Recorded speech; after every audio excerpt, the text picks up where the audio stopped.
अपने कहां तक हो गया था देखो। ठीक ठीक ठीक। हाँ देखो अपने लास्ट वाला 2 मिनट थोड़ा बता देता हूं, फिर अपन आगे बढ़ जाएंगे अपने। मैंने आपको कहा कि बहुत सारे टॉपिक तो चलो कोई नहीं, नहीं पढ़ पाएंगे, पर 4 टॉपिक ऐसे हैं जो अपने बहुत अच्छे से पढ़ दें तो अपना 4 में से 3 क्वेश्चन अपना बैठ जाएगा।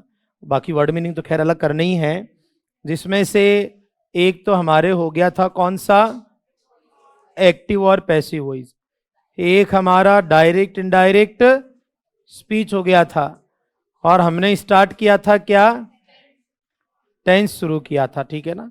देखो ये जो 2 टॉपिक हुए हैं, टॉपिक कोई सा भी हो, आप लोगों में से बहुत सारे बच्चों को मतलब ये रहता है कि सर कॉन्फिडेंस नहीं आ पाता है, तो उसके लिए देखो 140 रुपये खर्च करने पड़ेंगे।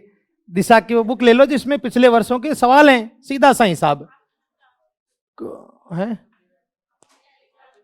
मैंने हाँ डाला है जो, पर वो तो एक टॉपिक का डाला है, जैसे आपकी वर्ड मीनिंग का भी है। ऐसा है कि आपके जैसे 3 टॉपिक तो 2-3 टॉपिक तो वर्ड मीनिंग के हैं, और 4 या 5 ग्रामर वाले हैं।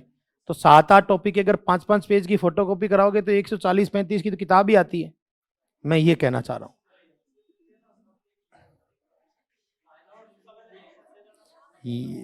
ऐसा है कि उसके अलावा तो यहां से दे सकते हैं अपन, बुक की कॉपी कभी नहीं दे पाते हैं बेटा ये।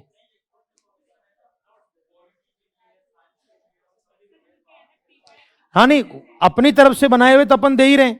उसके अलावा, उसके अलावा जैसे आप एक अपने लिए कॉन्फिडेंस की अगर बात आती है ना, तो मैं हमेशा एक ही चीज कह सकता हूं कि कॉन्फिडेंस का मतलब, अभी हमारे ये टॉपिक चल रहा था और इससे पहले ये 2 टॉपिक हुए, और अब इन दिनों 2-3 परीक्षाएं भी हुई है, तो उनमें भी आप इनके जो क्वेश्चन देखोगे, जैसे मैंने कहा टेंस में आपको मोस्टली पास्ट का ही मिलेगा, पास्ट का ही आया हुआ है। तो अपन पेपर के हिसाब से ही चलते हैं, और पेपर सबसे बड़ा गाइड होता है अगर किसी भी एग्जाम की तैयारी करते हो तो। इस वजह से मैं उस बुक की सलाह दे रहा हूं, और मुझे कोई दिक्कत नहीं है। हाँ, कोई देखो ऐसा है, अगर 140 से अपना एक प्रैक्टिस सेट आता तो उस पर कोई मतलब बहुत अच्छा वो मानता हूं मैं उसको।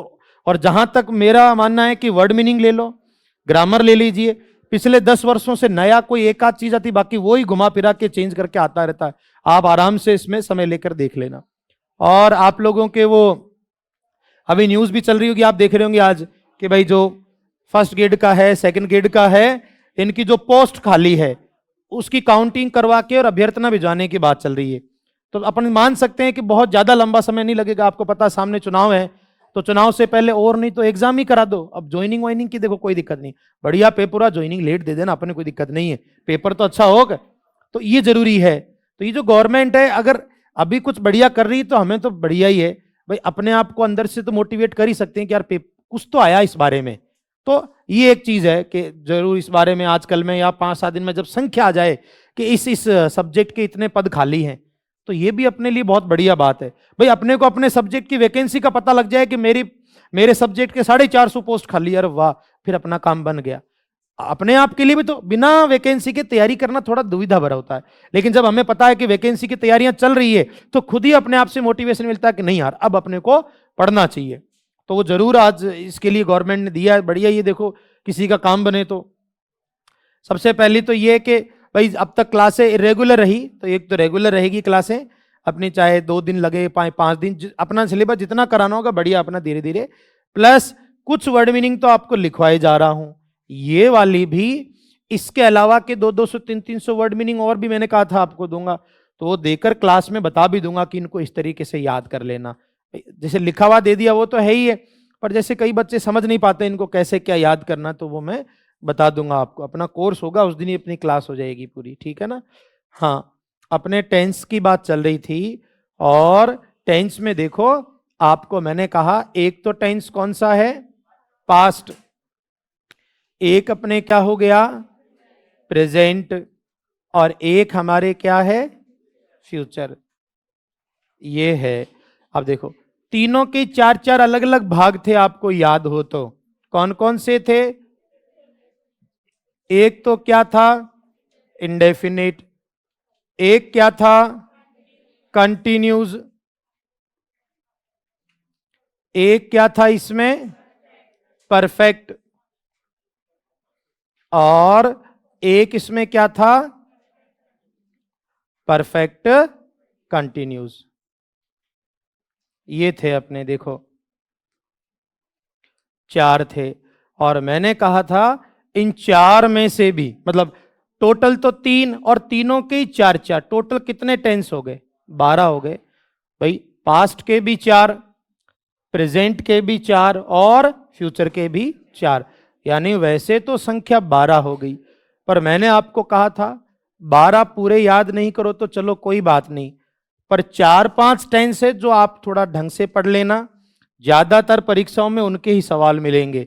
तो मैंने एक तो बताया था पास्ट इंडेफिनिट, एक कहा था मैंने पास्ट परफेक्ट। और जब पास्ट परफेक्ट पढ़ा रहा था तब ये भी कहा था आज तक के इतिहास में सबसे ज्यादा टेंस के सवाल किसके आए हुए हैं, पास्ट परफेक्ट के। अभी वाले पेपर देखोगे उनमें भी आपको इसके ही सवाल मिलेंगे। एक अपना क्या है, प्रेजेंट इंडेफिनिट, और एक प्रेजेंट परफेक्ट। तो ये तो 4 मैंने कहा इंपॉर्टेंट है अपने लिए, ठीक है ना। इसके अलावा मैंने कहा सबसे ज्यादा जरूरी टेंस हमारे लिए कौन सा रहेगा, इसके मैंने आपको कितने बता दिए, 4। और अब शुरू करना था कौन सा, शुरू कर लिया था क्या, प्रेजेंट नहीं किया था, करना था, ठीक। हाँ, पास्ट परफेक्ट कंटिन्यूस के कुछ एग्जाम्पल लिखवा के मैंने छोड़ दिया था, ठीक है। हाँ देखो, तो बात आती है रिवीजन की, तो सबसे पहले टेंस हमने कौन सा पढ़ा था, एक बार के लिए थोड़ा सा बता देता हूं। पास्ट इंडेफिनिट पढ़ा था। पास्ट इंडेफिनिट में एक चीज थोड़ी सी याद हो, सिंपल सेंटेंस में हेल्पिंग वर्ब नहीं थी, और मेन वर्ब की कौन सी, सेकंड फॉर्म। कब, जब साधारण वाक्य था पास्ट इंडेफिनिट में। और अगर सेंटेंस नेगेटिव या इंटेरोगेटिव हो तो नेगेटिव और इंटेरोगेटिव होगा तो हेल्पिंग वर्ब क्या आ रही थी, डिड, और डिड के साथ वर्ब की कौन सी, ये किसमें था, पास्ट। और कुछ शब्द भी बताए, यस्टरडे था, लास्ट प्लस टाइम था, ठीक है ना, और अगो, इनके साथ पुराना महीना या वर्ष, this plus time, it is time, ये कुछ शब्द आपको मैंने इसके लिए बताए थे, हाँ या ना। ये हो गया था हमारा। इसके बाद फिर हमने दूसरी बात की थी किसकी, पास्ट कंटिन्यूस की। पास्ट कंटिन्यूस में आपको याद हो हेल्पिंग वर्ब क्या बताई थी मैंने, वाज और वर। और मैंने ये भी कहा था कंटिन्यूस का मतलब ही होता है क्रिया में आईएनजी, तो वाज वर और आईएनजी बताया था। पहचान के लिए मैंने कहा बहुत ज्यादा जरूरी नहीं है, काम चलाऊ टेंस है। 2-3 शब्द बताए थे मैंने, जैसे at that time, in those days, ऐसा मैंने बताया था।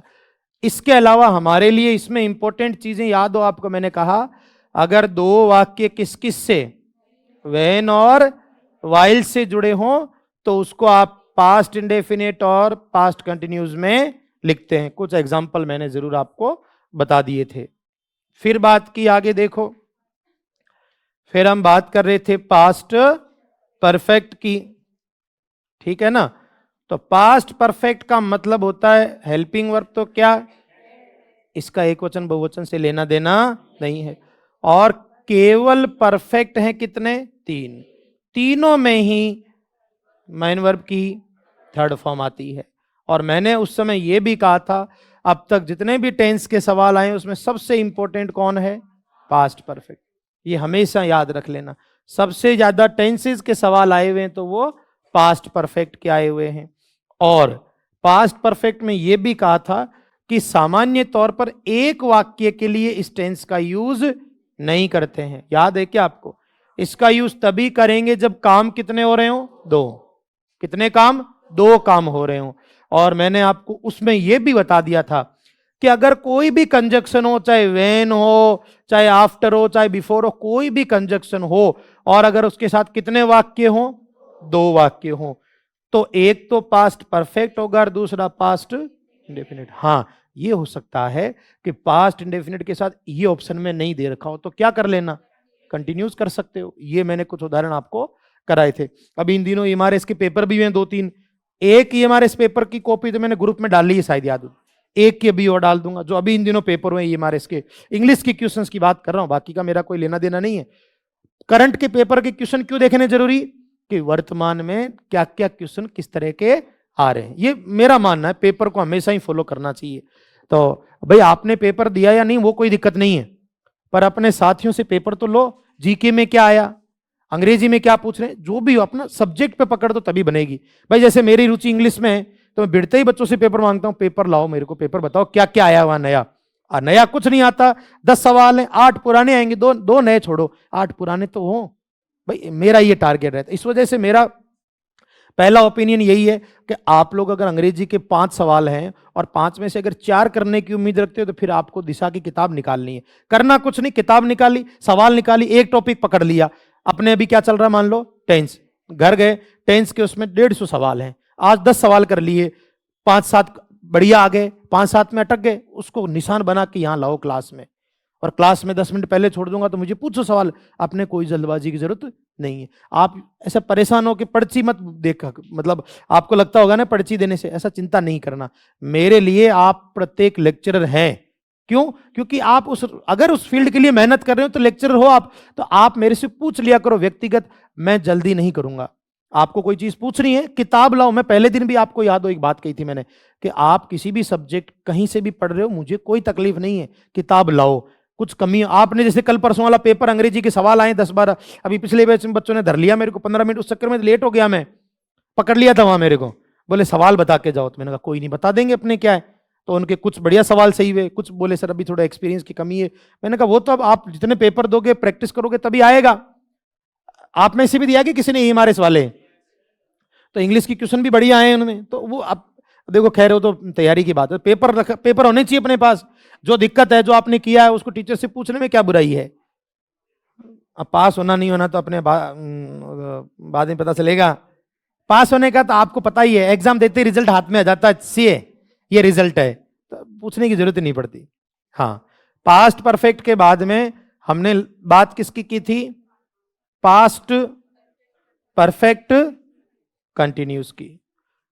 देखो आज अपन जो टेंस पढ़ रहे हैं कल तो लगभग हो जाएगा, पर आज शाम को ही ग्रुप में 10 से 20 क्वेश्चन भेजूंगा मैं, पिछले पेपर्स के। मैं खुद नहीं बनाता हूं कभी भी, पिछले पेपर्स के क्वेश्चन भेजूंगा, वो 10-20 क्वेश्चन करना। जहां भी आपको लगे डाउट है उसको कॉपी में लिख, एक लाइन लिखने से कोई बुराई नहीं है। और आप उसमें भी जोर आता है तो मोबाइल में पूछ लेना, दादा ये बता, कोई नहीं अपने तो सब ठीक है, पर पूछ लेना। उससे क्या रहेगा, एक तो ये रहेगा कि 10 में से मैं खुद कितने कर पाता हूं, 5 किए, 2 किए, फिर मैं इसमें क्या सुधार करूं, कल फिर 10 भेज देंगे। और आपके पास किताब है तो आप आराम से उसमें से बैठ के कर लो। ये किताब जितने भी सब्जेक्ट है आपके, मैं सबकी राय देता हूं। आपके पास अगर ज्योग्राफी की है तो ज्योग्राफी की किताब लाके आज तक के 20 सालों के एक एक सवाल को खा जाओ। सिलेक्शन लेना लास्ट स्टेज पर, एक ही चीज है अपना, तो सवालों को एक एक को पूरा, मतलब कह सकते हैं ऐसे निचोड़ के करना पड़ेगा। फिर उसके लिए फिर आप अलग अलग नोट्स इकट्ठे मत करो, आपके पास क्लास नोट्स है और वो एक किताब, सवाल निकालते जाओ। और जहां अटक गए वो टीचर तो है ही, टीचर को छेड़ लो थोड़ा सा बीच में कि सर बताना, बीच में नहीं तो अभी लास्ट में। मैं तो कह रहा हूं 10 मिनट पहले छोड़ूंगा, तो आपको अगर कोई चीज पूछनी है आराम से बड़े प्यार से आके पूछो, अपन भागेंगे नहीं, भागना किस लिए। तो ये एक चीज है। पास्ट परफेक्ट में आपको जो बताया था मैं थोड़ा सा बता देता हूं। हेल्पिंग वर्ब क्या होती है, हैड बीन, और इसमें क्या लिखा हुआ है, कंटिन्यूज। कंटिन्यूज का मतलब क्या है, वर्ब में, ये बताया था मैंने। एक छोटी सी भाषा और लिखवाई थी आपको, मैं याद दिला देता हूं, वो ये कि अगर किसी वाक्य में सिंस या फॉर के साथ क्या दिया हुआ हो, टाइम दे रखा हो, तो 4 टेंस लिख सकते हैं। सबसे बढ़िया रहता है प्रेजेंट परफेक्ट कंटिन्यूस। अभी अपन ने पढ़ा नहीं है पर लिखवा दिया था मैंने। वो नहीं है तो दूसरा ऑप्शन पास्ट परफेक्ट कंटिन्यूस, वो नहीं है तो तीसरा प्रेजेंट परफेक्ट, और चौथा पास्ट परफेक्ट। तो ये लिखवाया था, हालांकि उसका कुछ और जिक्र प्रेजेंट परफेक्ट कंटिन्यूस में भी अपन कर लेंगे। तो यहां तक हमारी बात हो गई थी इनके क्वेश्चन, और आज जो पढ़ेंगे उनके क्वेश्चन में बोल रहा हूं, तो कोशिश यही रहेगी कि आपको 8-9 बजे तक क्वेश्चन भेज दूं, ताकि आपको 20 क्वेश्चन देखने में 15-20 मिनट लगेगी, आप वो टाइम जरूर दे देना। आगे बढ़ते हैं।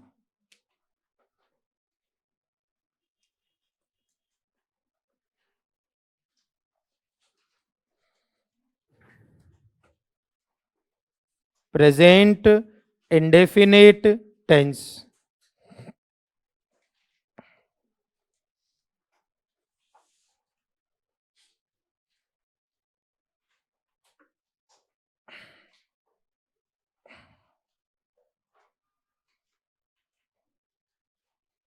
तो इसको आराम से लिख लेते हैं। अब अपने कोई जल्दबाजी की जरूरत नहीं, मैं धीरे धीरे पढ़ा रहा हूं और कोशिश रहेगी कि अपन याद भी कर लेते हैं साथ के साथ, ताकि ज्यादा मेहनत नहीं करनी पड़े घर पे। हाँ भाई, सबसे पहली बात प्रेजेंट। प्रेजेंट यानी वर्तमान में। इंडेफिनिट का क्या मतलब होता है? अनिश्चित। इंडेफिनिट मतलब अनिश्चित, यानी प्रेजेंट में जो काम अनिश्चित तौर पर होते रहते हैं उनको किसमें लिखते हैं? आपको जाने हिंदी में क्या बोलते हैं? हिंदी के वाक्य के अंत में ता हूं और ते हैं और ती है, यही होता है ना। थोड़ा बहुत तो याद हो ही गया होगा कि अपन पढ़ते थे हिंदी के वाक्यों के अंत में ता हूं ती हैं ते हैं आता है, तो कौन सा टेंस होगा? Present indefinite. आप उदाहरण के तौर पे, आप कौन सी कक्षा में पढ़ते हो, यही बोलते हैं। जैसे हमने बोल दिया वह क्रिकेट खेलता है, यही बोलेंगे हम। आजकल हम रोज जल्दी उठते हैं, ता है ती है बोलते हैं। पृथ्वी सूर्य के चारों चक्कर लगाती है, सूर्य उगता है, यही बोलते हैं। तो जैसे वह चाय पीता है, ऐसे काम जो रोजमर्रा में आम रूटीन पर होते हैं उनको किसमें लिखते हैं? Present indefinite. जैसे मैंने कहा, आपको कह दिया कि पानी 100 डिग्री सेल्सियस पर उबलता है, यही बोलेंगे। 0 डिग्री सेल्सियस पर जमता है, तो ये ता है ती है। गंगा हिमालय से निकलती है, तो ये ता है ती है सब किस में आता है? Present indefinite. मतलब ऐसा कुछ भी, जैसे वह रोज स्कूल जाता है, वह लेट आता है। तो जितने भी सेंटेंस, हिंदी की बात इसलिए बता रहा हूं थोड़ा अपने को ध्यान रहे, ठीक है ना। 2 और 2 4 होते हैं, अरे हाँ या ना। तो ये ज्यादातर जो वाक्य जिनमें ता है ते है आता है, ये सब किसकी पहचान है? प्रेजेंट इंडेफिनिट की। लेकिन ये पहचान तो हिंदी में आती है, ये एक समझने के लिए था। बाकी हमारे सेंटेंस तो इंग्लिश में रहेंगे, तो हिंदी की पहचान तो हमको थोड़ी बहुत ध्यान है, अंग्रेजी की पहचान मैं आपको बता दूंगा। इससे पहले हमने इंडेफिनिट टेंस एक पढ़ा था, आपको याद हो तो, पास्ट इंडेफिनिट, हाँ या ना। उसका थोड़ा सा याद हो, एक लंबा अरसा गुजर गया उस बात को, तो मैं थोड़ा दोहरा भी देता हूं। आपने कोई जल्दबाजी करनी नहीं है, और जिनको जल्दी थी वो चले गए, अब तो लौट कर आएंगे भी नहीं वो, अपने को उनकी जरूरत भी नहीं है, सही है ना भाई। ऐसा तो है ही नहीं कि 4 दिन बाद परीक्षा है तो सर फटाफट फटाफट, क्या फटाफट फटाफट। आपका जैसा मस्तिष्क है, मैं कोशिश यही रखता हूं कि भाई अपनी तरफ से धीरे धीरे पढ़ा लेते हैं। अब 15 दिन की छुट्टियों में करेंगे भी क्या, तो ये इस बहाने कुछ समय व्यतीत होगा नहीं, तो इसलिए। और फिर क्या रहता है कि छुट्टियां आगे भी बहुत है, तो कहीं तो बढ़िया काम में लो उनका। कल को आपको भी कहीं टीचर बना दिया तो इधर उधर कहीं ना कहीं तो भीड़ ही जाएंगे किन्हीं हालातों में, सही है ना।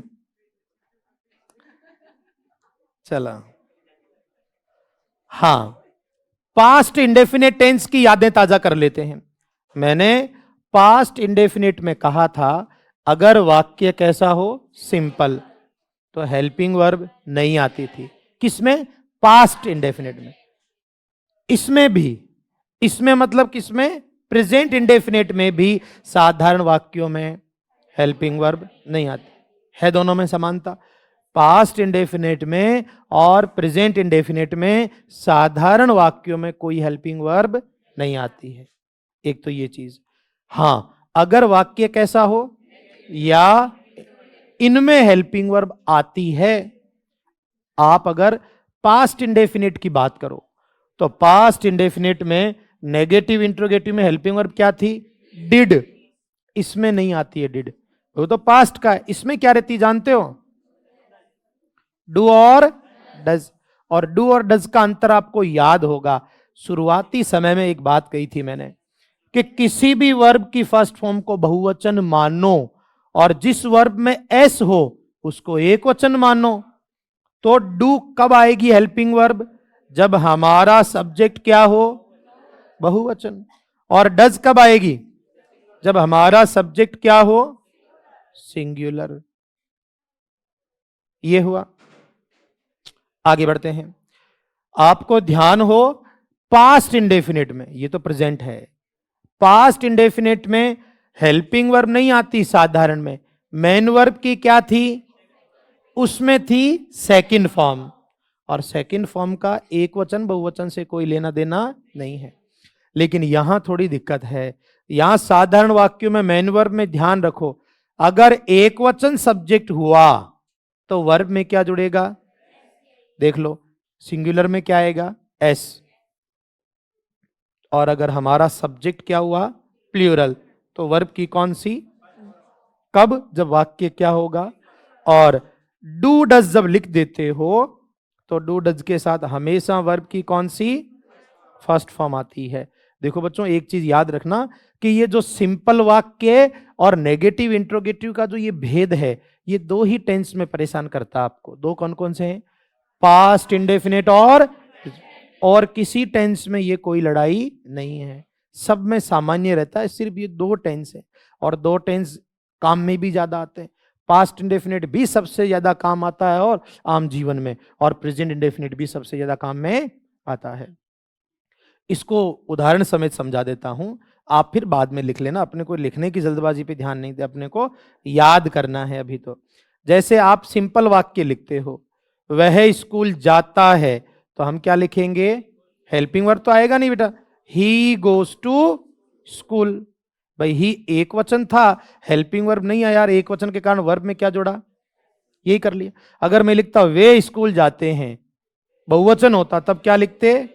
दे गो टू स्कूल। यानी यहां तक हमने ये याद किया कि प्रेजेंट इंडेफिनिट में साधारण वाक्यों में हेल्पिंग वर्ब नहीं आती। एक वचन होगा तो वर्ब में एस, और बहुवचन हुआ तो वर्ब की फर्स्ट। एक तो ये चीज। अगर वाक्य नेगेटिव हुआ, जैसे वह स्कूल नहीं जाता, एक वचन होगा तो क्या लगाएंगे बेटा? Does. He does not, does के साथ फिर गोज नहीं आएगा, क्या आ जाएगा? गो आ जाएगा, फर्स्ट फॉर्म हो जाएगी डू डज के साथ तो। और अगर बहुवचन होते थे क्या लगाता? They do not go to school. प्रश्नवाचक होता तब भी क्या लगता? Do does. तो ये तो है लिखने का तरीका मात्र। इसको तो एक बार आप आराम से लिख लो, फिर अपन इसकी पहचान को याद करके और उदाहरण समझेंगे। आप आराम से लिख लीजिए धीरे धीरे, मैं कोशिश करूंगा कि याद कर लो आप सारा। अंग्रेजी है तो ऐसा नहीं हो सकता कि जीके की तरह या मैं रटा दूं, इसको समझना ही पड़ेगा। दूसरे रास्ते उपलब्ध नहीं हैं, और जो दूसरे रास्ते हैं उनके लिए 2-5 साल और खराब करने पड़ेंगे। तो ज़्यादा बेहतर, देखो मेरे ओपिनियन से यही है, जो चीज़ मुश्किल है तो उसको मुश्किल ही स्वीकारो और पढ़ो उसको। क्योंकि देखिए कंपटीशन बहुत ज़्यादा टफ हो चुका है अगर अपन वर्तमान समय की बात करें तो इसलिए थोड़ा तो मेहनत करना ही पड़ेगा। मैं चाहता तो इसको मुश्किल समझ के छोड़ भी सकता था टॉपिक, पर मुझे पता है कि एक सवाल बढ़िया चांस बनता है, तो इसलिए मुश्किल हुआ तो क्या हुआ, पढ़ाना ही पड़ेगा।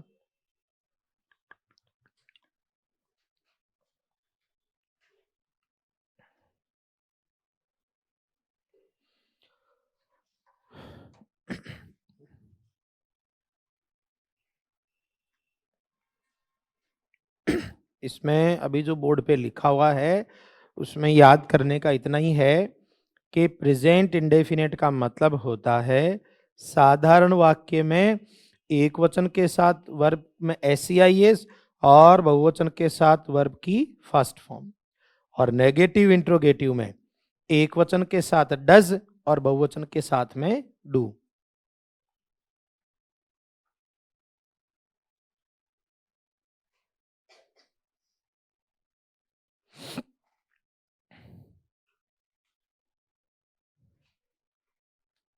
और अब जहां तक है कि शायद कोई तारीख और कोई दिशा आपको मिल जाएगी तो आपकी तैयारी और अच्छी हो पाएगी। बस यही है कि यार देखो आप सब मेच्योर हैं, तो मतलब अपनी तैयारी के साथ धोखा और गद्दारी नहीं करना। क्यों? क्योंकि मान लो कि अंग्रेजी के 5 सवाल तो मुश्किल है, तो अंग्रेजी के 5 सवाल छोड़ दिए, गणित मुश्किल है, गणित के 4 छोड़ दिए, फिर मत पढ़ो चाहे। क्यों? क्योंकि आप तो खुद ही कंपटीशन से बाहर हो गए। ऐसे छोड़ने से अगर सिलेक्शन होते तो फिर लोग क्यों ही पढ़ते। तो ये थोड़ा सा इस चीज को कमजोरी नहीं, थोड़ी मजबूत तरीके से सोचो कि छोड़ने से काम नहीं बनेगा।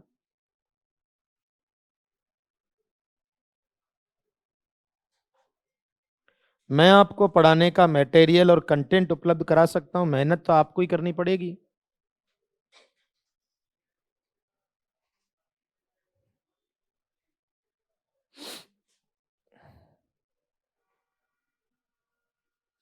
अब इसके बाद क्लास है क्या कोई और?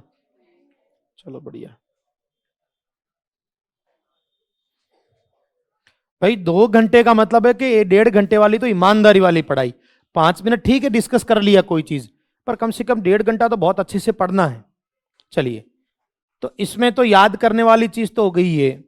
और हिंदी की पहचान तो मैंने ऐसे ही समझने के लिए कि अपने को चलो ध्यान रहे कि जब हम कोई वाक्य बोलते हैं हिंदी में और ता है, ती है, ते हैं अगर आता है तो आप समझ सकते हैं कि वो वाक्य किस में लिखा जाना चाहिए, प्रेजेंट इंडेफिनिट में। भाई जैसे पहला वाक्य लिखा है, ही गोज टू स्कूल, क्या मतलब रहा होगा इसका? वह स्कूल जाता है। वे स्कूल जाते हैं, वह स्कूल नहीं जाता है, और वे स्कूल नहीं जाते। पर ये चीज हो गई, ठीक है। तो ये तो हिंदी में पहचान होगी, ता ती वगैरह। तो अब आप ये जब लिख लिया हो तो नीचे हेडिंग लिखें पहचान। हिंदी वाली पहचान तो अब अपनी इतनी काम आएगी नहीं, तो अपन अंग्रेजी की जो पहचान है वो लिख लेते हैं। आपने लिख लिया क्या ये वाला? ठीक है भाई।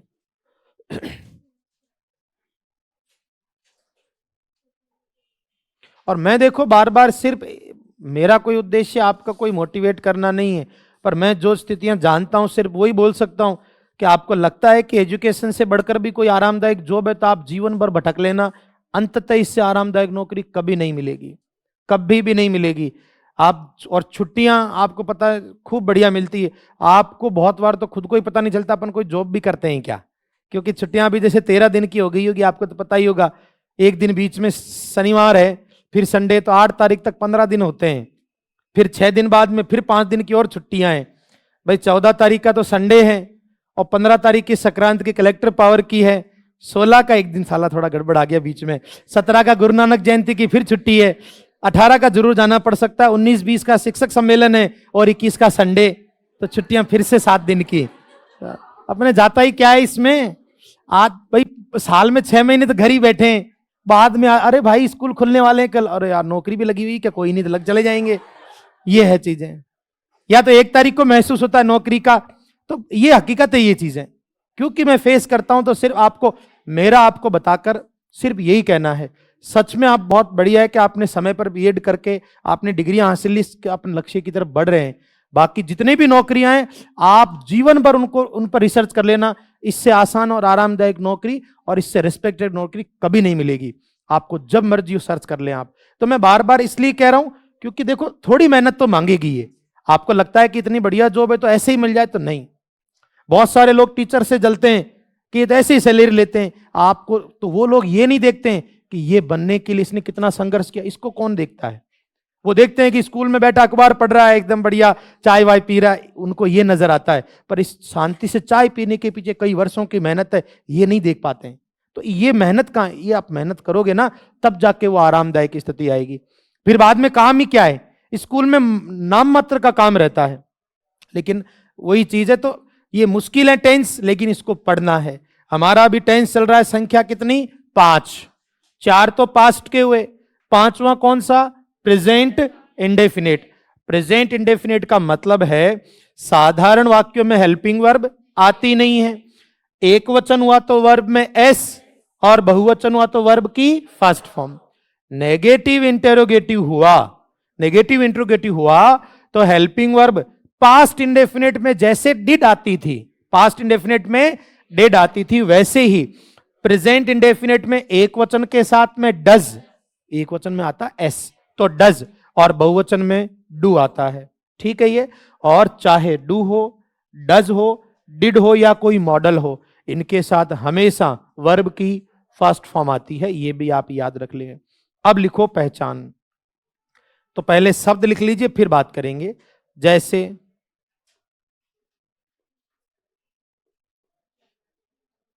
जनरली, पहले शब्द लिख लो, फिर इनके बारे में हिंदी अर्थ वगैरह डिस्कस कर लेंगे। Usually, often, normally, daily, always,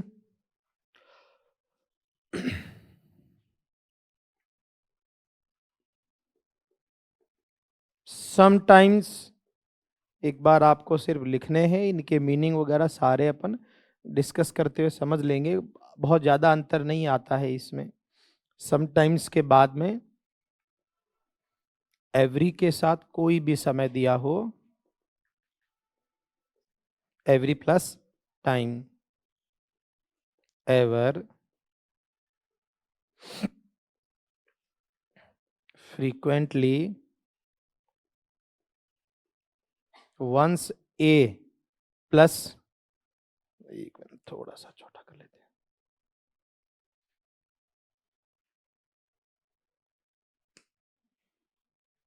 plus time,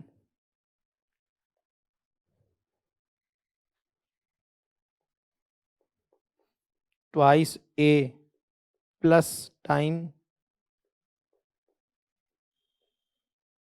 never, hardly, rarely, barely, seldom. एक बार आप लिख लो, फिर इनकी बात करेंगे। कौन से वाला? देखो ये पूरा एक शब्द है, वंस ए प्लस टाइम। अभी मैं समझा दूंगा, आप चिंता मत करो। एक बार आप लिख लो। हो सकता है ये दिखने में बहुत सारे शब्द हैं, पर अगर आप इनके हिंदी मीनिंग की बात करते हैं, इनके सेंस की, तो लगभग मिलते जुलते ही हैं, बहुत अलग नहीं है ये सारे शब्द। आप एक बार लिख लो, मैं एक एक को बताते हुए चलता हूं।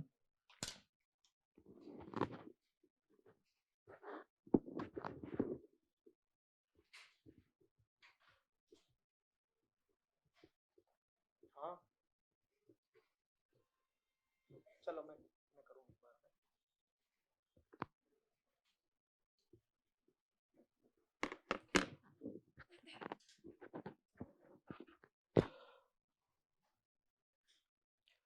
जैसे इसमें सबसे पहला शब्द लिखा हुआ है जनरली। क्या मतलब होता होगा जनरली का? सामान्यतः। तो ये लगभग जितने भी शब्द हैं, मतलब लगभग मिलते जुलते ही हैं। देखो आप, यूजुअली मतलब भी क्या है? सामान्यतः, अक्सर, आमतौर पर। इसमें टी को तो आपको पता बोलते नहीं है। ऑफन में मतलब अक्सर, प्राय, सामान्यतः। नॉर्मली भी क्या है? सामान्यतः, अक्सर।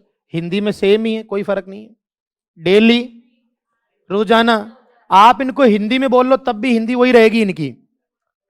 ऑलवेज मतलब हमेशा। समटाइम्स, कभी कभी, जैसे कह सकते हैं कभी कभी वह अपने पिता के साथ वहां जाता है, कभी कभी। एवरी प्लस टाइम समझते हो? एवरी के साथ कोई भी समय, every Sunday, every day, every year, every morning, every hour, ऐसे। यानी एवरी के साथ कोई भी समय दिया हो। हिंदी में निकल जाएगा प्रत्येक वर्ष। हम प्रत्येक वर्ष दिवाली मनाते हैं, यही तो बोलोगे हिंदी में, तो एवरी ईयर हो जाएगा। एवर मतलब हमेशा। फ्रीक्वेंटली, ज्यादातर। फ्रीक्वेंटली मतलब हो गया अधिकतर। अधिकतर वह यहां बैठा रहता है। फ्रीक्वेंटली, ज्यादातर, अधिकतर। अब देखो, वंस ए प्लस कोई भी टाइम। वंस का मतलब होता है एक बार, दिन में एक बार, वंस ए डे। वर्ष में एक बार, वंस ए ईयर। अरे ये एवरी का ही सिमिलर है, एवरी ईयर कह दो या वंस ए ईयर कह दो। और अगर दो बार हो तो क्या बोल देंगे? ट्वाइस। जैसे यह दवाई दिन में 2 बार लेता है, तो ट्वाइस ए डे। महीने में 2 बार, ट्वाइस ए मंथ। कोई भी समय दिया हुआ हो सकता है। नेवर समझते हैं आप लोग? नेवर यानी कभी नहीं। ये नेवर से लेकर यहां तक ये जो शब्द हैं ये सारे के सारे ही नकारात्मक भाव के हैं।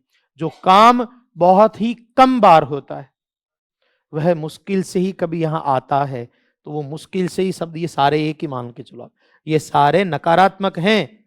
सेल्डम का मतलब भी मुश्किल से या बहुत कम बार। ऊपर वाले तो लगभग सारे सेम हैं। तो ये सारे शब्द पहचान है कौन से टेंस की? प्रेजेंट इंडेफिनिट की। दिखने में ज्यादा हो सकते हैं लेकिन अगर इनके हिंदी मीनिंग की बात की जाए तो बहुत ज्यादा अंतर नहीं है, सिमिलर हैं। मैं कुछ उदाहरण लिख देता हूं, शायद आप समझ पाओ तो। पर वही है कि देखो एग्जाम्पल से तसल्ली से आप देखना, याद भी हो जाएंगे और थोड़ा समझ में भी आ जाएगा। जैसे सी doesn't take tea every morning। जैसे ये हो गया। जैसे लिखा he often comes here late।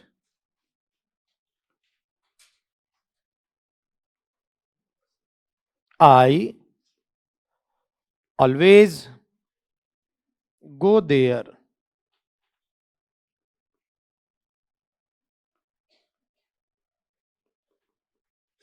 with my father।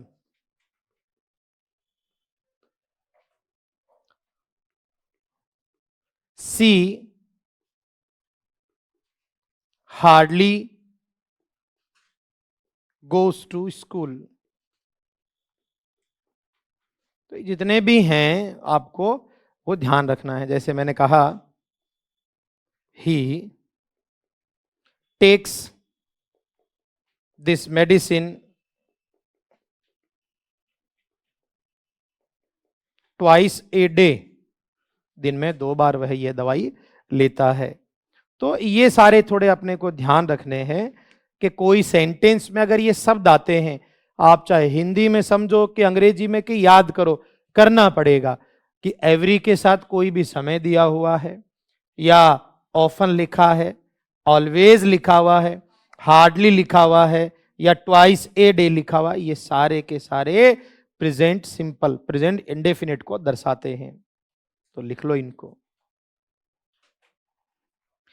क्योंकि ये जितने भी वर्ड हैं ये सब के सब रूटीन को दिखाते हैं। तो आप चाहे रट के याद करो या समझ के याद करो, पर याद आप कर लेना अच्छे से इनको। एक बार के लिए तो क्या, जैसे देखने में बहुत सारे लगते हैं, क्या ये तो बहुत सारे शब्द हैं, पर आप जैसे जैसे इनके अर्थ को समझेंगे, मीनिंग को, फिर ये मुश्किल नहीं लगेंगे। और फिर क्या है कि जैसे थोड़े बहुत इनके सवाल भी करने जरूरी हैं, क्योंकि केवल थ्योरी से भी हमें पता नहीं चल पाता कई बार कि अपन कितना समझ पाते हैं।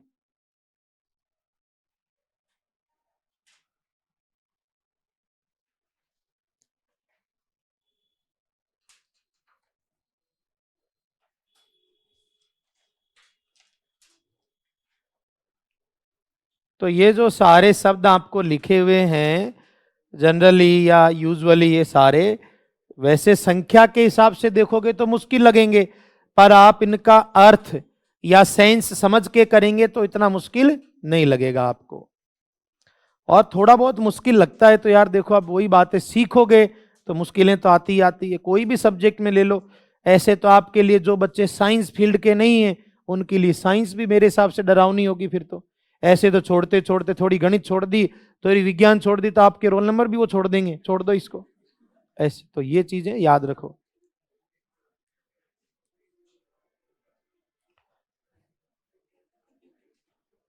भाई जैसे भी ये प्रक्रिया तो चली गई, अभी आज भी सेकंड ग्रेड में ज्वाइनिंग ऑर्डर आए हैं, शायद पता नहीं जयपुर मंडल के किसके हैं, ये तो मैंने नहीं देखा, पर आज भी ज्वाइनिंग ऑर्डर दिए हैं कुछ लोगों के। तो आपका प्रोसेसिंग चल गई है, बढ़िया है अपने लिए। तो अपन तो चाहते हैं कि हमें तो बस इतना सा कह दे कि आपकी इतने इतने पद खाली, इतनों पे भर्ती आएगी, तब भी हमें तो तैयारी धुआंधार चालू कर देंगे। हाँ, आपकी तैयारी काफी हो चुकी, इसलिए आपके लिए तो मुश्किल नहीं है, उनके लिए मुश्किल है जो संख्या का आंकड़ा देखकर फिर सोचेंगे कि अब तैयारी शुरू करते हैं, वो नहीं हो पाता है फिर, क्योंकि देखो तो तैयारी टाइम मांगती है। आपके पहले पेपर में छोटे छोटे करते बहुत सारे तो सब्जेक्ट हैं और उनमें बहुत सारा सिलेबस है, तो उसको पूरा करने के लिए लंबा टाइम चाहिए। लिखा क्या आपने ये वाला? ठीक है।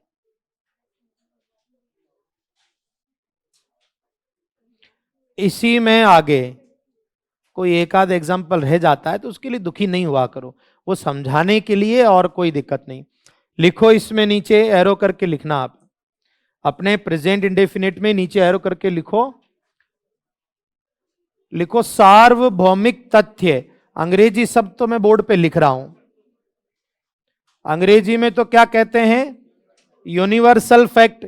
आप हिंदी में लिख लो चाहे अंग्रेजी में, कोई फर्क नहीं पड़ता। सार्वभौमिक तथ्य, यूनिवर्सल फैक्ट, कॉमा, भौगोलिक तथ्य। बोर्ड पे अंग्रेजी शब्द लिख दिया है, आपको जो अच्छा लगे वैसा लिख सकते हो। भौगोलिक तथ्य, सार्वभौमिक तथ्य, भौगोलिक तथ्य, सैद्धांतिक तथ्य जिसको आप साइंटिफिक फैक्ट कहते हैं, और जनरल फैक्ट्स, सामान्य तथ्यों को। एक बार आप आराम से लिख लो, फिर समझेंगे। मैं फिर से बोल देता हूं, जल्दबाजी नहीं करें। सार्वभौमिक तथ्य, भौगोलिक तथ्य, सैद्धांतिक तथ्य और सामान्य तथ्यों को, जनरल फैक्ट्स को कौन से टेंस में लिखा जाता है? प्रेजेंट इंडेफिनिट टेंस में लिखा जाता है।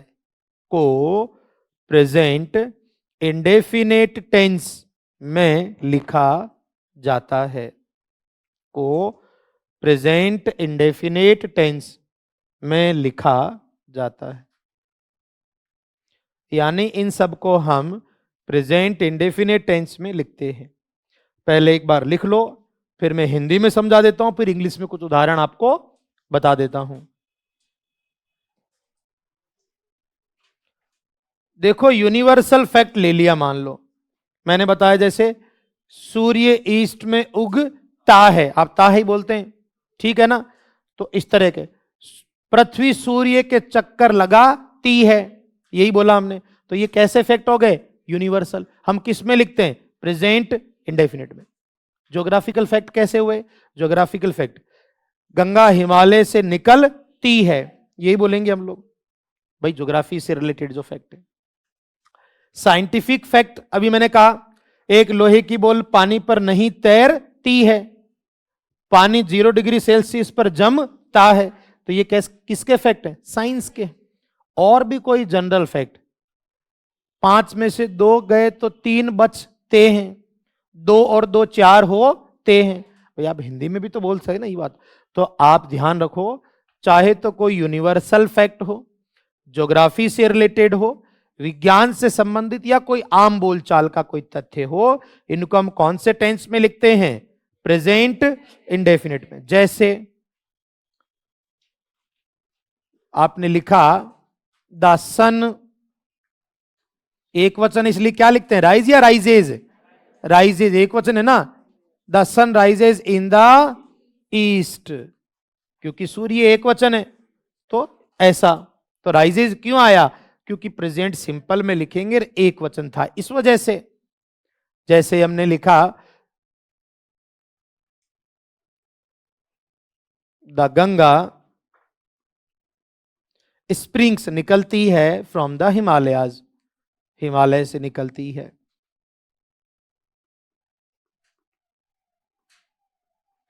कोई भी ऐसा अगर फैक्ट है तो उसको हम प्रेजेंट सिंपल में ही लिखेंगे।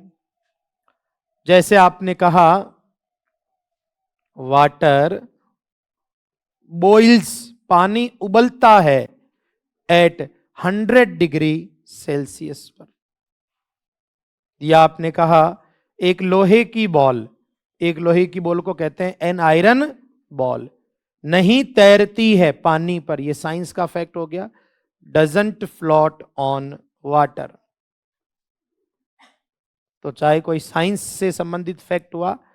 और आम बोलचाल में जैसे कहा 2 और 2 4 होते हैं, तो 2 and 2 make 4, तो ये भी प्रेजेंट सिंपल में ही लिखा जाएगा।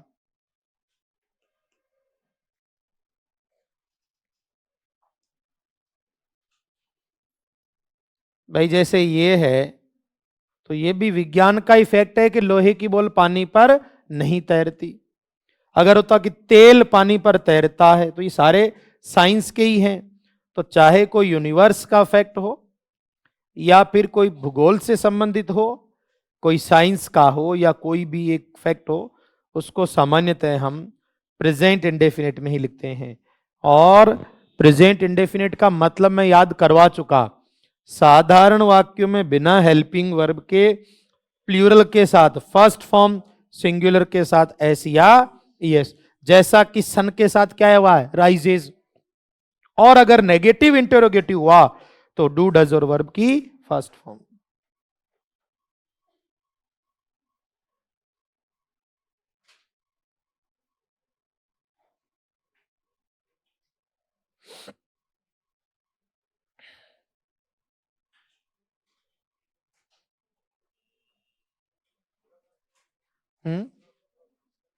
फ्लोट यानी तैरना। देखो एक आपको ध्यान है, एक बार अपन लिख भी चुके हैं भाई, स्विम तो होता है सजीव का तैरना और फ्लोट होता है निर्जीव का तैरना। लिख लिया क्या ये? तो दो चीजें इसमें ध्यान रखना, कुछ तो वर्ड है इसमें जनरली हैं, समटाइम्स से जो आते हैं, तो अपने को प्रेजेंट सिंपल में ही लिखना है। और ये कह दिया कि अगर कोई फैक्ट लिखा हुआ है तो उसको भी प्रेजेंट सिंपल में लिखेंगे। बाकी जैसे रही बात प्रैक्टिस के लिए, तो प्रैक्टिस के लिए भाई मैं कह रहा हूं कि आज कोशिश करूंगा कि 10-20 आपको सेंटेंस दे देता हूं, ताकि क्या है कि अपने को थोड़ा थोड़ा ये भी नॉलेज रहे कि अपन कितना कर पाते हैं। बात करेंगे आगे।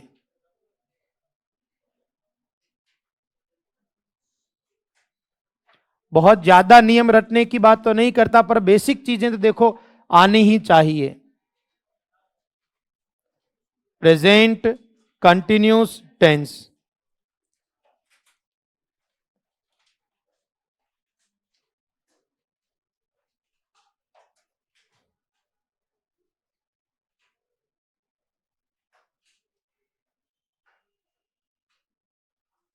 हाँ इससे पहले हम एक कंटिन्यूस टेंस पढ़ चुके हैं, कौन सा? पास्ट का। क्या कुछ याद हो तो आपको? पास्ट में हेल्पिंग वर्ब वाज और वर, इसकी helping verb is are am, और कंटिन्यूस का मतलब होता है मेन वर्ब में आईएनजी।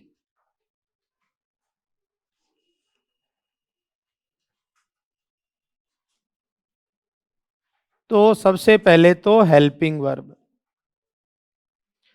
ये जो अपना अभी अपन पढ़ रहे थे ना कि सिंपल में अलग तरीका है और नेगेटिव इंट्रोगेटिव में अलग, तो ये तो कितने टेंस में? सिर्फ दो में, एक तो पास्ट इंडेफिनेट में और एक प्रेजेंट, वो थोड़ा ध्यान रखना। बाकी सब में सारा सिस्टम एक जैसा ही रहता है। तो रही बात हेल्पिंग वर्ब की, तो क्या रहती है helping verb? Is are am. Is किसके साथ में? अगर हमारा सब्जेक्ट क्या हुआ? एक वचन। आर किसके साथ में? अगर हमारा सब्जेक्ट हुआ। और एम किसके साथ में?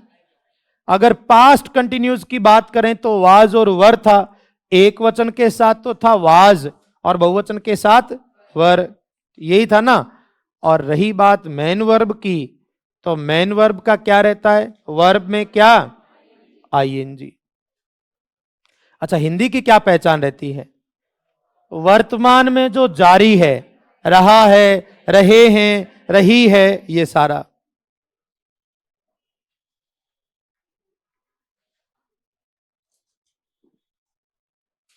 हाँ तो इसमें चाहे सेंटेंस साधारण हो, चाहे नेगेटिव हो, चाहे इंटेरोगेटिव, सब में फिक्स है इज आर एम और वर्ब में आईएनजी। हिंदी की पहचान तो सब बच्चे जानते हैं, रहा है, रहे हैं, पर क्या है कि सेंटेंस आमतौर पर अंग्रेजी में रहेगा, तो हम कोशिश करेंगे इंग्लिश वाली पहचान ध्यान रखने की, जैसा कि हमने बाकी टेंसेस में भी किया था। आप आराम से इसको लिख लेना। देखो टेंस कोई बहुत बड़ा टॉपिक नहीं है, थोड़ा सा रहा हुआ है, तो मैं भी नहीं चाहता हूं कि भाई कोई चीज को बहुत जल्दबाजी से पूरी करें, पर आपके लिए इतना ही है कि कभी भी क्लास में बैठ के कोई साथी किसी को जज कर रहा हो, तो सबसे पहले जरूरी है कि हम खुद किस ओहदे पर हैं। खुद कुछ होंगे तभी तो किसी को जज करेंगे। कोने में बैठ गया, अरे मुख्यमंत्री तो गेला, अरे बावले तू किसकी बात करता है, बहुत सारी बातें करते हैं, पागल है, अरे आप किसके बारे में बात कर रहे हो। जिनकी खबर आने पर तुम्हारे गांव वाले भाग चले आते हैं, तुम उनके बारे में बात कर, तुम खुद की तो कोई गिनती नहीं है। तो कभी भी ऐसा काम नहीं करें। सब बहुत बार देखता हूं बच्चे कुछ भी कमेंट कर जाते हैं, लेकिन ये नहीं देखते हैं कि हम खुद तो कुछ है ही नहीं। खुद ना होकर भी दूसरों के बारे में कमेंट करना, यह है मानसिकता की गरीबी। क्यों? आदमी धन से ही गरीब नहीं होता, मन से भी गरीब होता है, उसकी निशानी है ये। तो ये एक चीज है। और मैं ये चीजें किस लिए कहता हूं, देखो हो सकता है आप मेरे से बहुत ज्यादा परिचित हैं या नहीं, पर जैसे मैं थर्ड ग्रेड में भी बहुत लंबे टाइम तक रहा, 2-3 साल रहा मैं, फिर सेकंड ग्रेड में भी रहे मैं, और अभी भी आपको एक ही चीज कहता हूं कि जो खुद चीजें जीवन में मैंने महसूस की वो यहां इंप्लीमेंट करता हूं। कोई बनावटी चीज नहीं है। हो सकता है 2010-11 में मैं जब ट्यूशन पढ़ाता बच्चों को 150-200 रुपए महीने में, तब आपका जीवन बहुत अलग रहा हो। बहुत स्थितियां देख के हम यहां पहुंचते हैं। तो कभी भी कमेंट करने से पहले देखा करो कि आप खुद उनके सामने क्या योग्यताएं रखते हैं।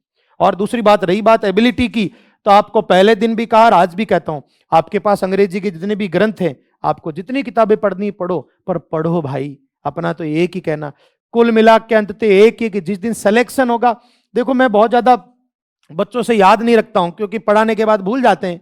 2011 में मैंने कोचिंग से जुड़ा कुछ समय के लिए, शुरुआत में जब बीएड कर रहा था तो प्राइवेट स्कूल में पढ़ाते थे, सोचा कि भाई पूरे दिन घर बैठने से भी क्या ही होगा, तो प्राइवेट स्कूल में पढ़ाते तो ट्यूशन भी आती, दूसरी क्लास के बच्चे, तीसरी क्लास के बच्चे तो बैठ के पढ़ाते उनको 200, 300 रुपये महीने में। कोई बात नहीं, देखो स्थितियां होती है, उस समय वो भी बहुत बढ़िया थे हमारे लिए।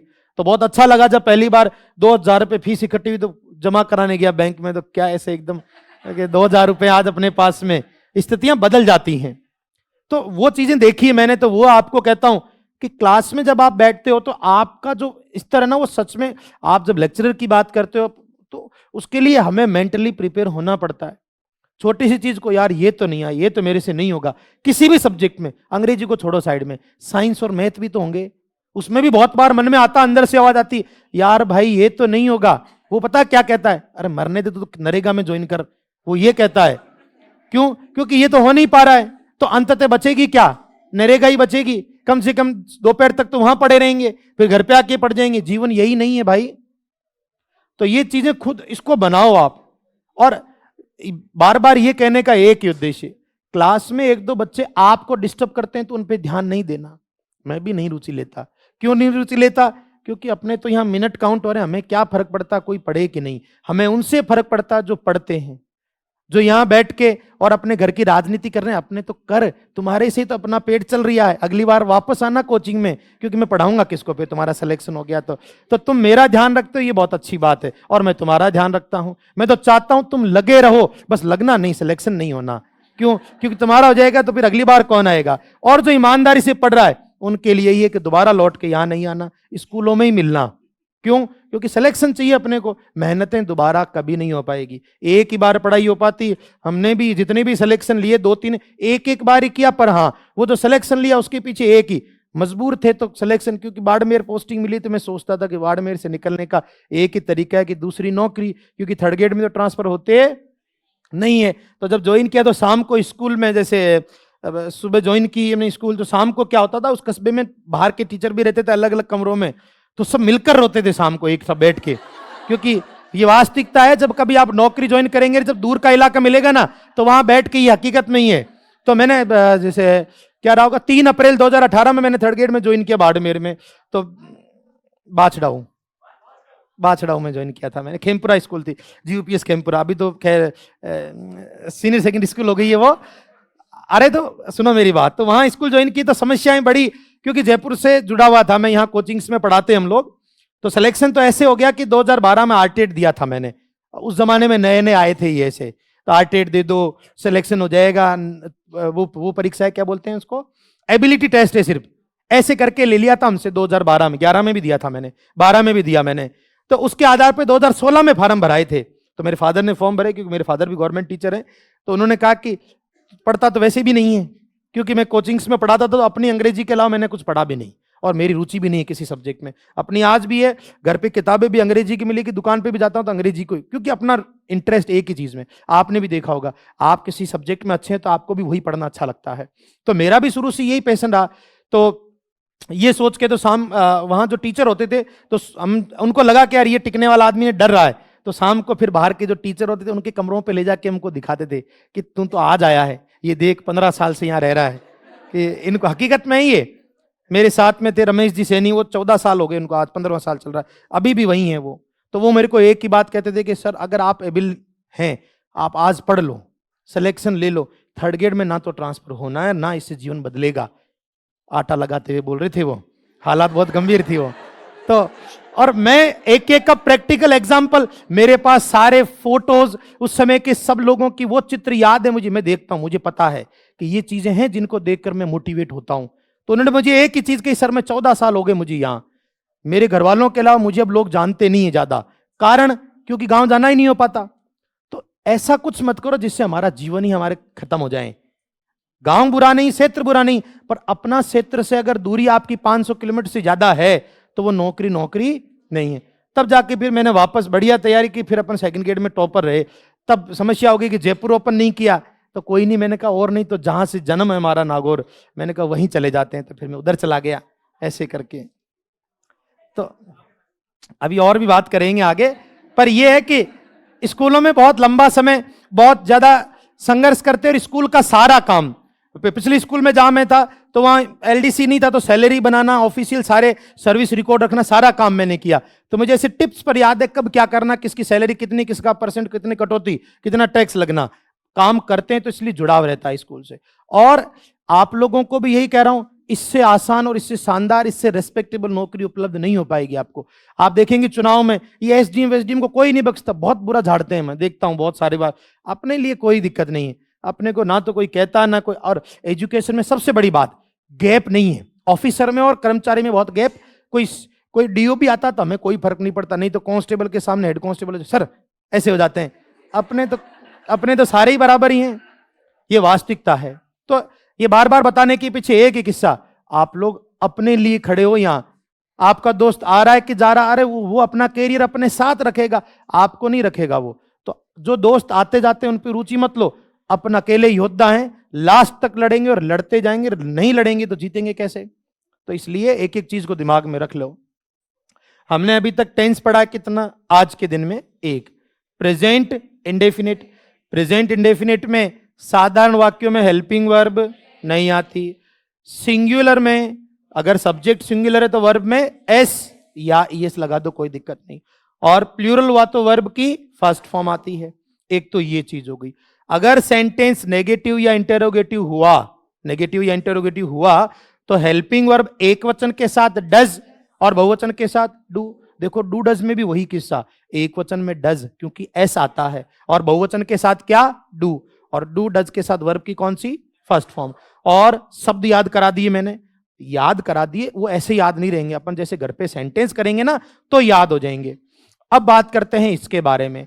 मैंने बता दिया प्रेजेंट कंटिन्यूज ठीक वैसे ही जैसा पास्ट कंटिन्यूज था। पास्ट कंटिन्यूज में हेल्पिंग वर्ब थी वाज और वर, और यहां है कौन, इज, आर और एम। तो वाज वर्ब के साथ भी आईएनजी और इज आर एम के साथ भी आईएनजी रहा। अब बात करते हैं पहचान की। तो कुछ शब्द हैं इसके। पास्ट कंटिन्यूज में तो 2-3 शब्द ही थे, आपको याद हो तो। At that time, in those days, याद है, ये शब्द थे। इसमें थोड़े शब्द ज्यादा हैं, क्यों, क्योंकि थोड़ा ज्यादा अपने आम जीवन में काम आता है। तो आप पहले लिख लो, फिर उदाहरण से समझा देंगे। सबसे पहले लिखो बच्चों नाउ। नाउ का मतलब समझते हो? अभी आप जैसे कह रहे हैं वो बच्चे अभी टीवी देख रहे हैं, तो अगर किसी अंग्रेजी के वाक्य में क्या लिखा जाता है, नाउ, तो समझ लें कि वो कौन से टेंस में लिखा जाएगा, प्रेजेंट कंटिन्यूज में। नाउ के अलावा लिखो आप इसमें स्टिल। स्टिल का क्या मतलब है, अभी भी। स्टिल यानी अभी भी। हम अभी भी मेहनत कर रहे हैं, स्टिल, अभी भी। अगर कोई वाक्य में बच्चों आपको लिखा दिख जाए टुडे, क्या लिखा मिल जाए? टुडे। टुडे मतलब समझते हैं? आज। तब भी आपको वो वाक्य किस टेंस में? प्रेजेंट कंटिन्यूस टेंस में लिखना होगा। और प्रेजेंट कंटिन्यूस का क्या मतलब होगा? इज, आर, एम और आईएनजी। टुडे के जैसा टुनाइट भी है, टुनाइट लिख लो। एट दिस टाइम, देखो एट दिस टाइम तो है प्रेजेंट कंटिन्यूस, और एट दैट टाइम किसमें था बच्चों? पास्ट कंटिन्यूस में, ये याद रखना। इसके जैसा एक शब्द और भी है, जैसे कभी कभी बोल देते हैं एट प्रेजेंट। क्या बोलते हैं? एट प्रेजेंट, मतलब क्या हुआ? अभी, वर्तमान में। या लिखा जाता है in these days. In these days का क्या मतलब हुआ? इन दिनों। अच्छा, इन दोज डेज कहां बताया था आपको मैं? पास्ट कंटिन्यूज में, क्योंकि दोज आता है भूतकाल के लिए, दूर के लिए, और दीज आता है वर्तमान के लिए। ये हो गया। एक ऐसा ही शब्द और है, आप लेते हो तो now a days. Now a days का मतलब भी क्या होता है बच्चों? इन दिनों, आजकल। तो ये शब्द आप एक बार लिख लो, मैं उदाहरण से आपको समझा देता हूं।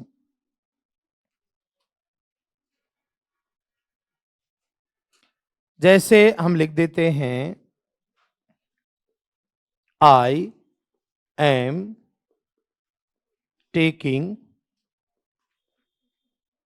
कॉफी नाउ, या जैसे हम लिख देते हैं we are going to the cinema tonight, जैसे ये लिखा हुआ हो।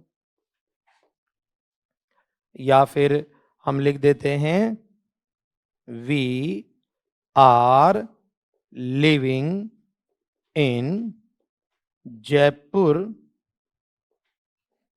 नाउ ए डेज लिख दो, या एट प्रेजेंट लिख दीजिए, सिमिलर है, नाउ ए डेज। या फिर मैंने लिखा she is still waiting for her father. तो एक बार आप पहले लिख लो, फिर इनके बारे में बात करेंगे हम।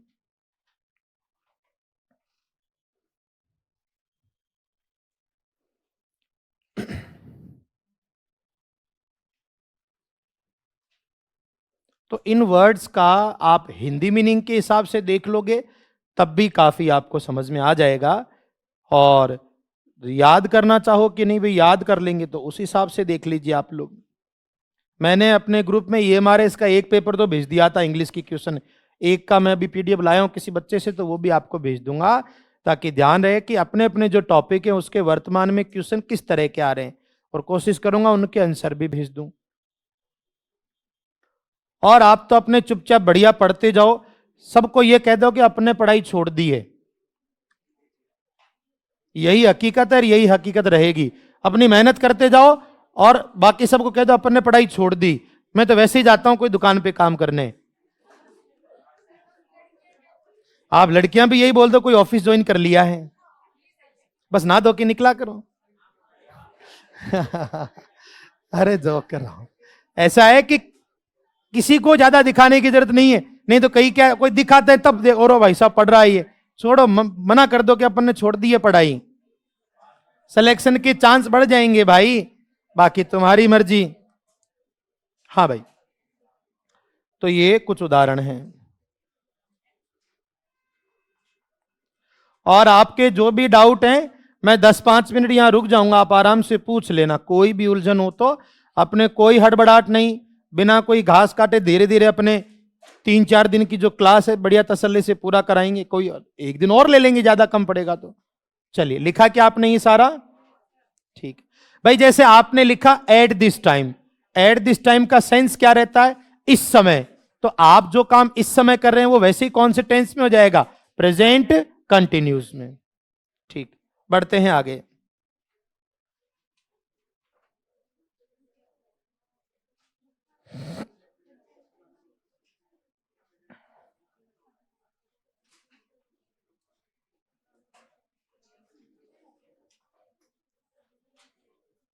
लिखो आगे।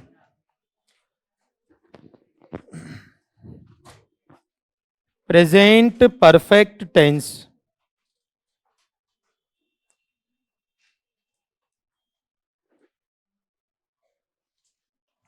हाँ, इससे पहले हम पास्ट परफेक्ट पढ़ चुके थे।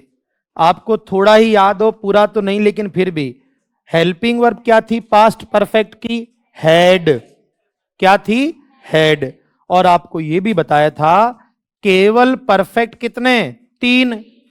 तीनों में ही मेन वर्ब की थर्ड फॉर्म आती है, ऐसा मैंने आपको बताया था। तो यहां पर अगर प्रेजेंट परफेक्ट की बात करते हैं तो हेल्पिंग वर्ब क्या रहती है? हैज और हैव।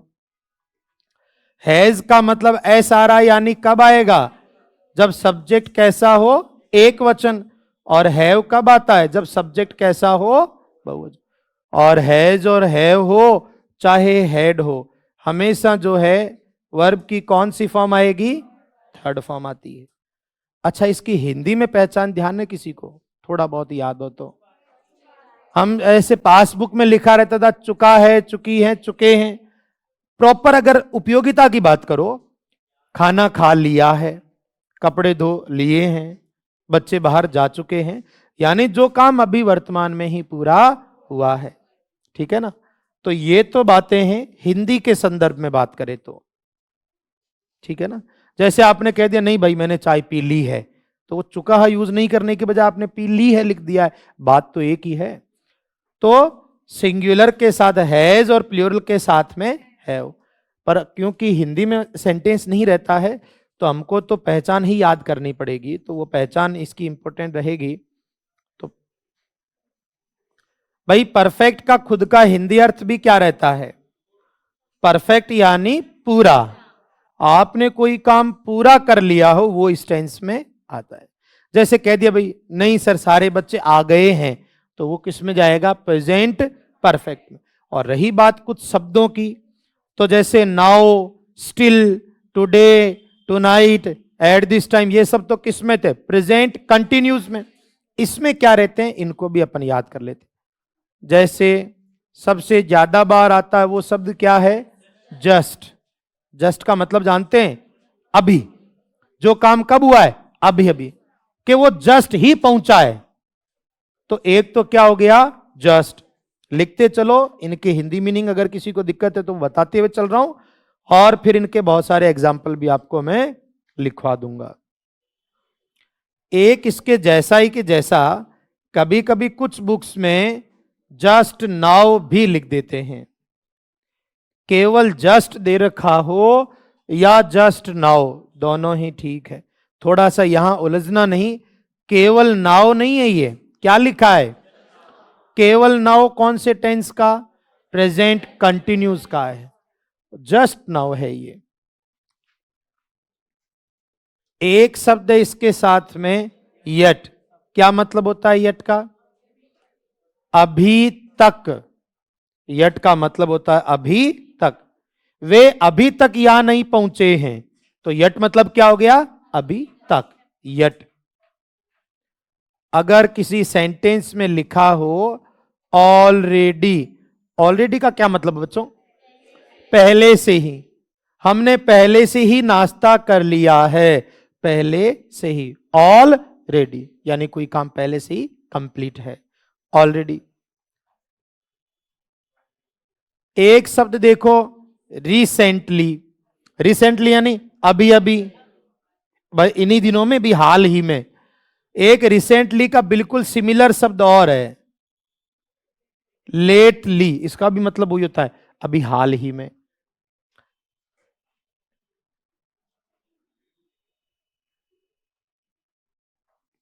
जो सबसे बड़ी समस्या है वो ये हो सकता है कि इनके हिंदी मीनिंग नहीं आते हैं। तो अब आप जिस कंपटीशन की तैयारी कर रहे हो, मैं इन छोटे छोटे शब्दों के अर्थ नहीं बताना चाहिए, लेकिन करें क्या, मजबूरी। आपको देख के लगता है नहीं यार आखिरी बार मेहनत कर रहा, बताओ भाई। तो इसलिए मैं तो कोशिश यही रखता हूं, सो फार, अब तक। सो फार, ये वो नहीं बहुत दूर। सो फार, अब तक।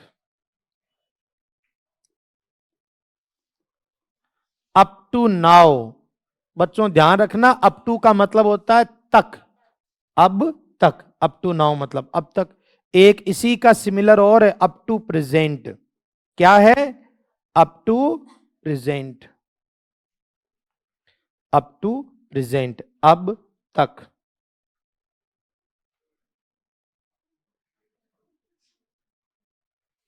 सिंस या फोर, इनको तो अभी आपको लिखवा भी देंगे अलग से। सिंस या फोर। एवर नेवर,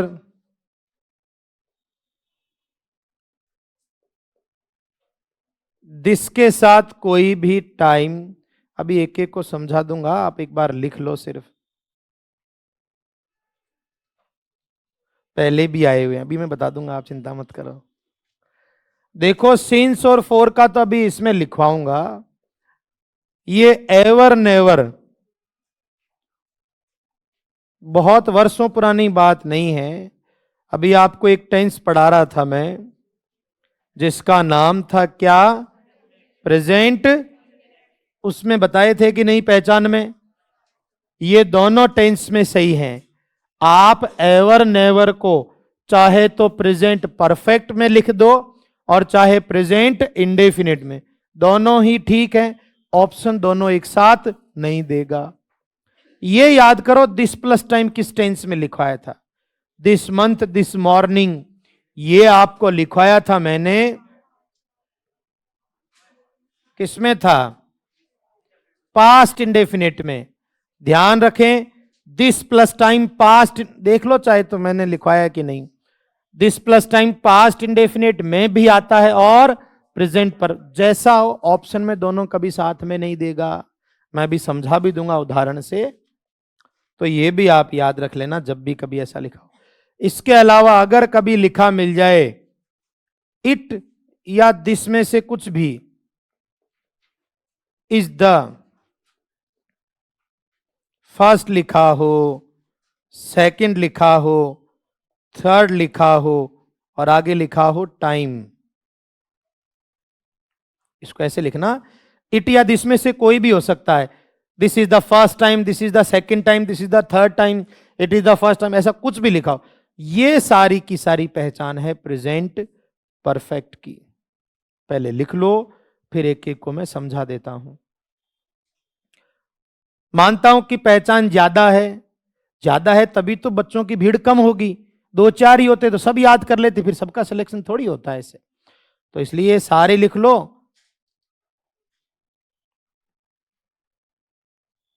उम्मीद ऐसे ही तो टूटती है, परीक्षा देते ही तो निकलते हैं तब तो लगता है कि सारे ही सही हैं, सिलेक्शन हो गया। पर जैसे जैसे समय बीतता उम्मीदें टूटती जाती हैं।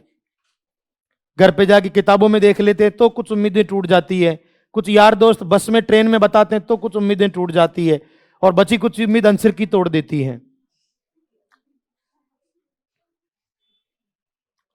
क्योंकि आंसर की से नहीं मिलाना भी बड़ी मूर्खता है। कोचिंग से मिला लिया, खुद मिला लिया, सिलेक्शन मान के गांव में मिठाई बांट दी, बाद में पैसे मांगता फिर रहा, भाई यार वापस दे दो, आंसर की से तो नहीं मिल पाया वास्तव में। क्योंकि गवर्नमेंट की जो की आती है वो मामला सारा ही बदल देती है। कुछ समय पहले क्या हुआ, 15-16-17-18 की बात है, रीट की नए पैटर्न से एग्जाम हुई। बहुत सारे भोले भोले अध्यापकों ने आंसर की निकाली, खुद के ही 30 में से 18 सही। कभी कभी क्या, ज्यादा होशियारी नहीं होनी चाहिए। तो इसलिए अब हो सकता है आप में से कुछ लोग उसके बाद के जन्मे हुए हो तो अलग बात है। हाँ, तो ये कुछ एग्जाम्पल इनको मैं अब समझा देता हूं, फिर ज्यादा नहीं पढ़ेंगे भाई। आज के लिए इसको पढ़ के छोड़ देंगे, कल पूरा कर लेंगे। कुछ सवालों को भी कल डिस्कस कर लेंगे, वर्ड मीनिंग भी लिखवाना है अभी। और आपके लिए भी मैंने कहा जिसको पूछना हो तो आप भागो मत, जिसको भागना भागने दो, आएगा तो लौट कर एक दिन इधर ही जाएगा। कहां लक्ष्य तो पूरा इधर बैठकर ही होता है, क्योंकि पढ़ना है तो सबको यही बोलते हैं।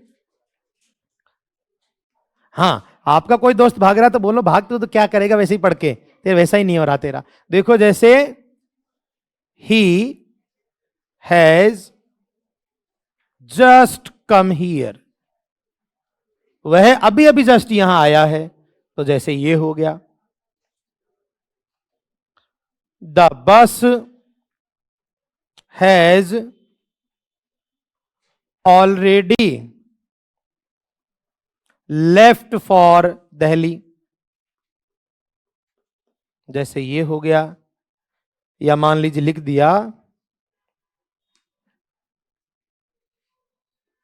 दे have not reached there yet, जैसे ये लिखा है we have bought a car recently, जैसे ये हो गया।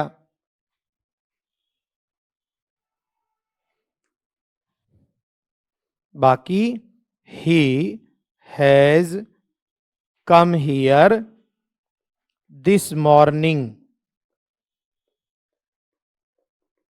तो दिस मॉर्निंग में ये वाला भी ठीक है, आप चाहे तो हैज कम लिख दो और चाहे पास्ट इंडेफिनिट की वजह से क्या लिख दो, केम, दोनों ही सही हैं। मैंने this plus time past indefinite में भी लिखवाया हुआ है और यहां भी लिखवा रखा है, ये भी सही है, ये भी सही है, एग्जाम में दोनों नहीं मिलेंगे एक साथ। या फिर लिखा आ जाए this is the second time you have called him, यह दूसरी बार है जब आप उसे बुला रहे हैं। तो इनको आप आराम से लिख लो एक बार, फिर बात करते हैं। केवल पहचान को रटना थोड़ा मुश्किल जरूर है, पर आप थोड़े थोड़े एग्जाम्पल देखोगे तो थोड़ा आसान लगेगा आपको। पहली बार तो देखो कोई भी चीज हो, नई चीज हमेशा ही मुश्किल लगेगी। हमारे आराम से हो जाएंगे कल टेंस बिना भाग दौड़ किए हुए। एक तो अपना परफेक्ट कंटिन्यूज है, थोड़ा वो इंपॉर्टेंट है, एक फ्यूचर इंडेफिनिट को थोड़ा अपने को डिस्कस करना है बढ़िया से। और जिनका नाम का ही कोर्स पूरा कराना है वो समझ लो कल की अंग्रेजी की क्लास है ही नहीं, और क्या। जिनको पढ़ना है वो बढ़िया हो, अपने तो अच्छे से पढ़ो।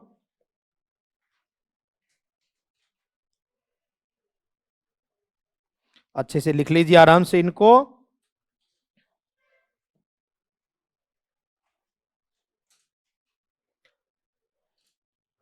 इसके बाद अपन वर्ड मीनिंग लिख लेते हैं, कल बढ़िया से इसको पूरा कर लेंगे। जिसको कोई भी क्वेश्चन वगैरह पूछने हैं वो आराम से पूछ के जाना, मैं 10-15 मिनट रुक के जाऊंगा ताकि आपको परेशानी नहीं हो। कोई भी चीज में उलझन हो पूछ के जाना भले ही आराम से। अभी यहाँ क्लास भी तो नहीं होगी ना कोई, और मेरी आगे की क्लास है तो अपन उसके बाद चले जाएंगे, कोई दिक्कत नहीं है। अच्छा ये लिख लो। और इसके अलावा वर्ड मीनिंग कितने की याद की?